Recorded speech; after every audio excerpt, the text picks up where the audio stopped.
Howdy doody, my name is Susie and today I thought I would share with you how I'm going to make some mozzarella cheese. It's actually very easy. All you need is milk and some vinegar. And I bought some milk that's on sale, so it's 50% off. This is not only going to extend the life of the cheese, but it's going to make delicious mozzarella. So you're going to need 8 cups of milk and 3 ounces of vinegar, plain white vinegar, and this is 5%. You're going to need a sieve to catch your cheese and strain it. We're going to need a little bit of salt, a thermometer, and a bowl with cold water to cool down the cheese and form it as soon as it comes out of the hot water once we make it.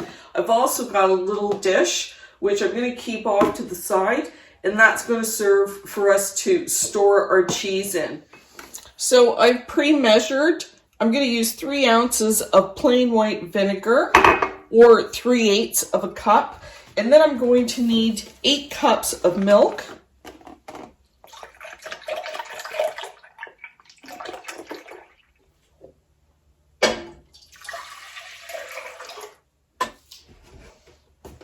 And this is going to give us approximately 2 cups of cheese. So I've got my 8 cups of milk, and now I'm going to bring this up to 120 degrees. So I'm just going to warm it over medium heat, and it's going to take about 5 minutes to come out to temperature. So we want to bring this up to 120 degrees, but we're going to do that very gently because 120 degrees is not that warm. So I just want to show you, this is the milk coming out of the fridge. So we're starting off with milk that's at 52 degrees. And then we've just got a spatula, which is going to help us mix the milk around once we get the vinegar in there. And you can see I'm using whole milk, 3.25%. And I got it for 50% off because it's got a couple of days before it expires.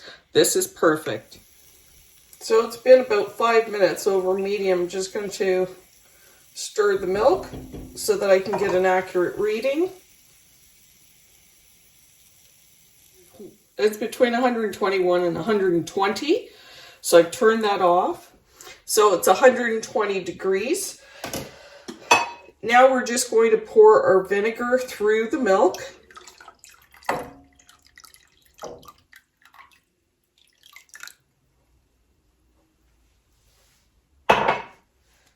The curds are starting to form already. And I'm just going to move that vinegar all the way through. And your curds are delicate, so you want to do this gently so that you don't disturb the formation of those curds. Look at, you can see those curds already starting to form. You see that? I'm going to put a lid on my pot and I'm going to let it sit until it completely cools down. That's going to take about 30 minutes. Now it's been about 30 minutes and you can see how the cheese is separating from the whey completely, and the whey is clear. So this is perfect. The cheese is completely separating from the whey. You can see it here. And it's clear. Now, if your whey is milky, then just reheat your milk, bring it back up to 120 degrees, and add 1 more ounce of vinegar, and then move it around, and you will see those curds consolidate and the whey become clear. So now we're just going to remove the cheese.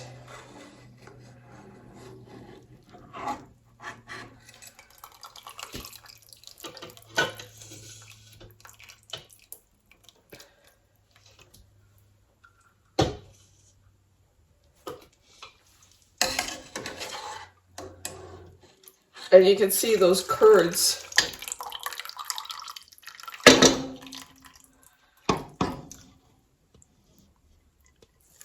You can see how they're nice and thick. So I've got some cold water with just an ice cube in it. I'm going to keep that off to the side. And now we're just going to strain our cheese.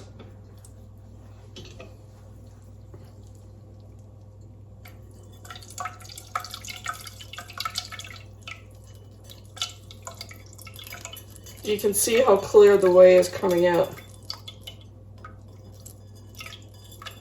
That's because our cheese has set and formed. It's formed a nice soft ball. That's exactly what we want. I'm going to keep that, so I've just got it in my slotted spoon. I'm going to keep that off to the side. Now I'm going to take my whey and I'm going to I'm going to heat this to 175 degrees. So there we got it at 175. I'm going to turn off the stove. So now I've got my bowl of cheese. It's very, very soft. And I'm just going to put it in my hot water. And this is quite hot. But I just want to put it in the hot water for about 10 seconds at a time. And then I'm going to scoop it up.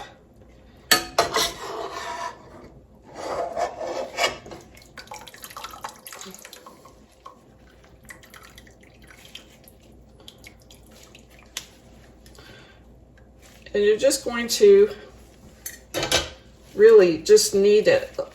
You're just going to squeeze out the water. And as you squeeze out the water, you can see how it's becoming more like mozzarella, stretchier. And now I can feel that it's holding together really well. It's still a bit crumbly. What you want is to get a really good stretch.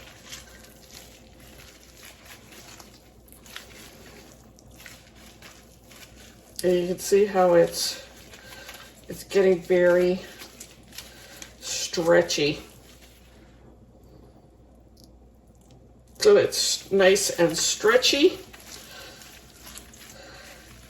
And I'm just going to fold it over a couple of times and put it back in the water. And you're going to do this for 3 or 4 times. And essentially the hot water is just melting the cheese.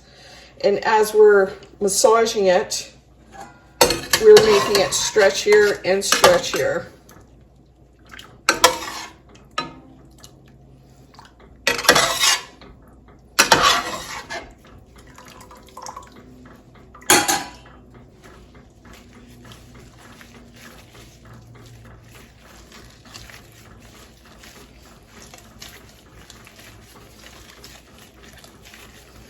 And then I'm just going to, you can see how it's stretching.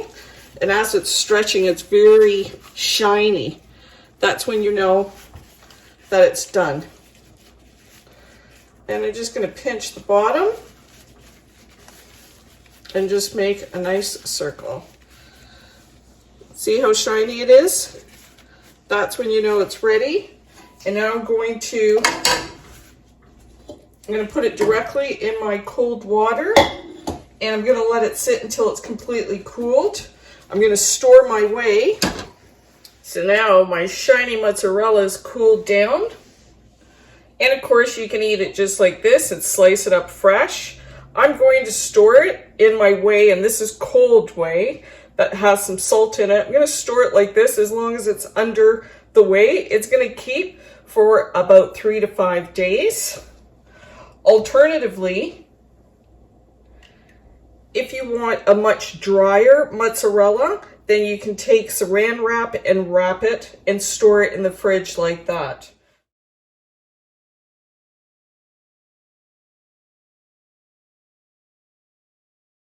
So now we have our cheese, and I'm storing it in my water, but let's see what it looks like.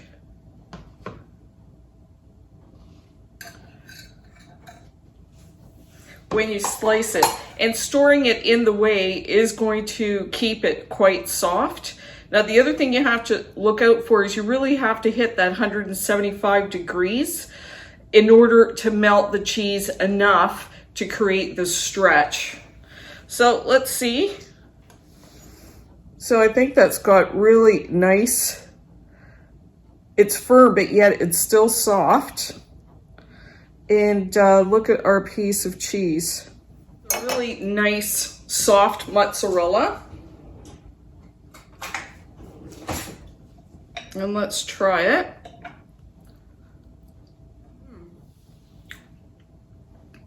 It's very nice. Fresh mozzarella. You can't do better than that. And just look how nice. It tastes really good. And look how nice it slices. Like, that's a beautiful piece of cheese. So I just want to test our mozzarella and see if it actually does melt. That didn't take long. And of course you'd be using your mozzarella in the oven on a pizza, or just put it on anything that you want mozzarella to melt on, or even a grilled cheese. But I just want to try it out in a dry pan because I want to see how much it actually will melt. Well, it's getting stretchy.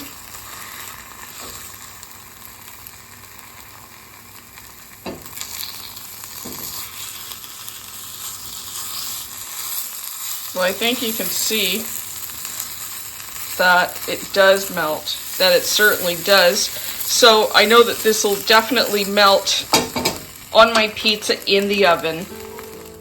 So if you try this and you like it, I hope you share it. Until next time, happy eating!